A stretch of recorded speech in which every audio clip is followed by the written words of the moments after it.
ลำมาให้เขาเบิ้ง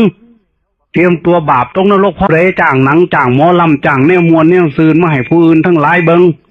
ดีดมาดีนมาเด้งมาเดามามวลมาเซินอยู่หันบ่แม่นสิได้บุญเพิ่นว่ามีแต่ตกนรกพระพุทธเจ้าว่ามันเฮ็ดให้กิเลสเขาอ้วนเพิ่นว่าเพราะฉะนั้นเฮาก็บ่เอาเฮาอาบน้ำคือมีเคลื่อนนี่คันเฮาทำบุญด้วยบาปฆ่าสัตว์ตัดชีวิตก็เหมือนอาบน้ำขี้โคลนขี้ตมยิ่งสกปรกบ่กุ้มฆ่าชีวิตเขาเจ้าทำบุญอาบน้ำหอมใส่เข้าไปหอมเย็นซ่าจังหน่อยแสบบัดนี้น้ำหอมเข้าตาก็สิบอดย้อนเพราะมันมีสารเคมี CFC โคลฟูนโฟโลคาร์บอนใส่เข้าไปกัดผิวหนังพร้อมใส่ร้ายถือตาบอดคือกันกับเฮาเอาบุญให้คนย่องจ้างหมอร้องหมอลำให้เขามามวนเอาแนวอยู่แนวกินเหล่ายาท่านั่งให้เขาเจ้ากิน